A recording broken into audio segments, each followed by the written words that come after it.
Hello, I'm Nikki Brunger and I've had this YouTube channel since 2018, which is 7.5 years since I started it.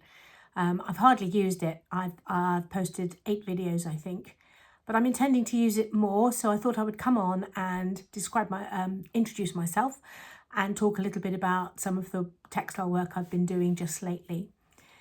So I retired from teaching languages in 2018 and then started a small cross-stitch business, selling kits, designing, making and selling kits online. And I do still do that, but I haven't really given it very much of my attention recently. Early on I posted a few videos, a few little how-tos and tutorials, entirely cross-stitch related. Then in 2021, I posted a video of a head shave that I did for charity. A bit crazy, but there you go. Nothing since then until this week. Last summer I completed a foundation degree in textile practice from Bradford School of Art, and that kept me very busy. Since then I've been able to play. I've had more time to myself. And this year I embarked on the 100-day project.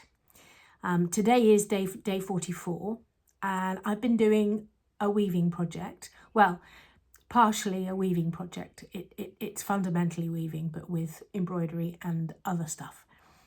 And I've been learning I've been posting every day on Instagram. So I've been learning how to make reels, and I've been learning about best practice and good things to do. I think they've been slowly getting slightly better, but once or twice I've wanted to make a longer video and not have to edit it and speed bits up. So I thought I might put a few longer videos here on YouTube. So that's the plan. So a little bit about my project. As I said, it's day 44 already. And I decided, I don't know if you know much about the 100-day project. It is about encouraging people to do something creative every day for 100 days. So I thought quite long and hard about what I might focus on. I do lots of crafts. I do knit, I sew, I embroider, I quilt. But I thought what I would do is I would focus on weaving. Partly because during my time at Bradford studying, I did a couple of weaving projects. I kind of learnt the fundamentals of weaving on a table loom. I'm absolutely not an expert. But because I wove quite a few projects, I ended up with quite a lot of bobbins with bits of yarn on that had been used in projects and not used up. So that's just a few of them. Oh, clatter, sorry about the noise. Here are a few more. Various different fibres: wool, cotton, linen, silk. Somewhere early on in the 100-day project, back on my Instagram grid, you could find quite a long video where I describe most of these fibres in turn. It's quite tedious really, but there you go, if you're interested. So I thought I would put a warp on my loom. I have an 8-shaft Ashford table loom. I thought I would put a warp on there, just a narrow one, 6-inch warp, using this cotton, which is an Egyptian cotton 2-ply that I got from Uppingham Yarns.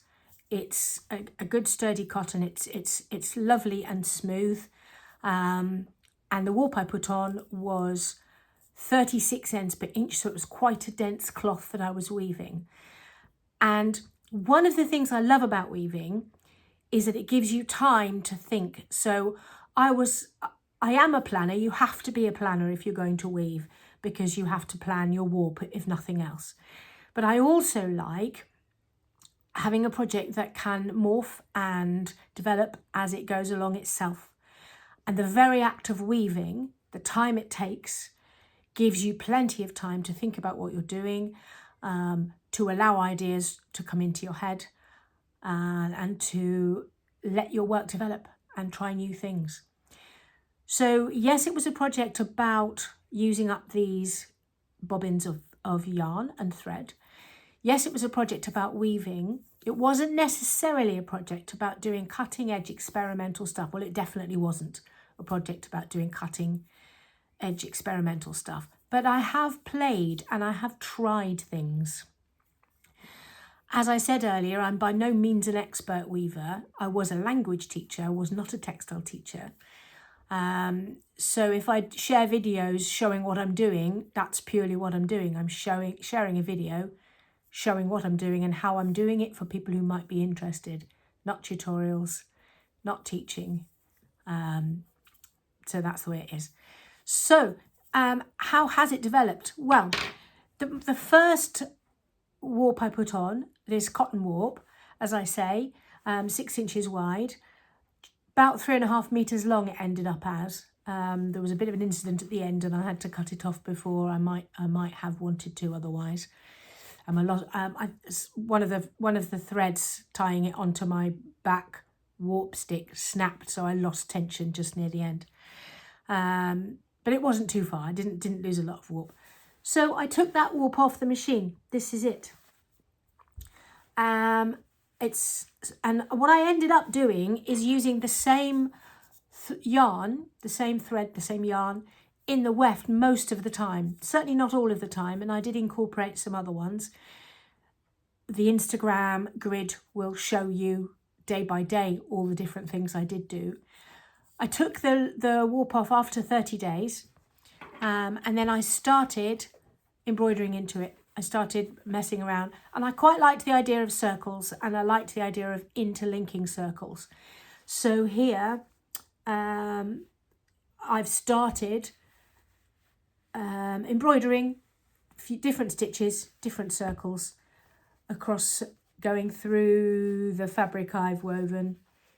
Again, all of this is on Instagram, should you be curious about any one bit of it. Where have I got to? I've got to here. So there's loads more work to be done. That's just the first little bit. The warp goes, the weaving goes on and on and on. There's plenty. I've had fun with fabric paints. I had fun with Procyon dyes. So there's plenty there for me to do. So I can pick that up and do some embroidery in that whenever I choose to, which is lovely. At the same time, I do have a new warp on my loom, which is the same width, but this time it's wool. It's thicker. It's only 20 ends per inch, so it's the actual, it is this one, but it's actually not this colour. I don't think I've got any of the colour to hand. It's an ecru warp. Again, it's a neutral colour, but it is a wider, fatter yarn, coarser yarn, more textured, and the warp I've put on the loom is 20 ends per inch, so it's a less dense fabric. So it lends itself to different treatments. It looks different with different weave structures. So it gives me more to play with. At the moment, I'm not sure how, I find it hard to know. I've probably woven about 1 meter of it. Again, I've been posting on that, and I've just day 43 and day 44, yesterday and today, I've been repeating, if I can find it, where it is. Yeah, a technique I tried back on day 15, get that the right way around, is this technique where I drew on the warp with Inktense pencils in circles and then sprayed it with water and then mucked around and did some stitching. And I've just, as a little playing experiment, I've tried exactly the same technique on this thicker wool warp. And I've done it twice because I did it yesterday and I wasn't happy with how it turned out. So, well, I wasn't unhappy, but I wanted to refine and try something different. Never unhappy, because sometimes we have what we call happy accidents, and we enjoy them. This one was a particularly delightfully happy accident when I painted this section of the warp in Procyon dyes, and it soaked through into the bit of weaving I'd done the previous day, and I enjoyed the effect. That happened very much. Anyway, that's by the by. So that's where I'm at now. I've got the wool warp on.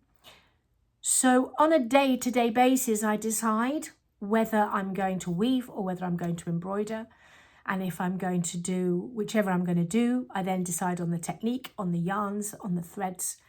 So I enjoy having an overall plan, but I also really enjoy having the freedom to do what I want to do each day.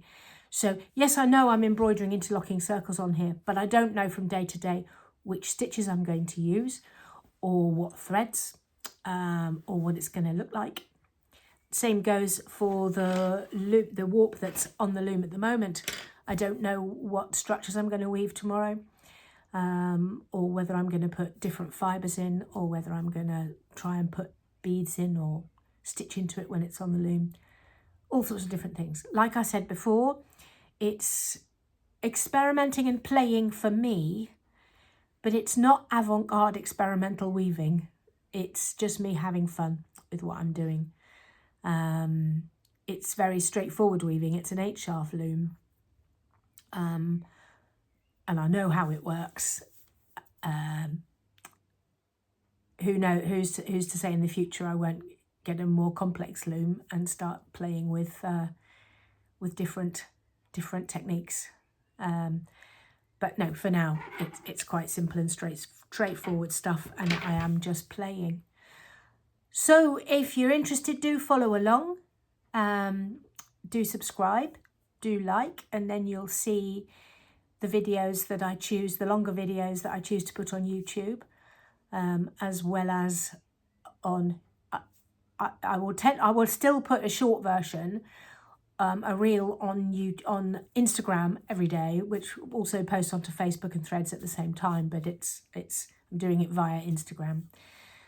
So I will carry on putting those videos on, but I'll also, not every day, but I will also learn to put longer videos on YouTube.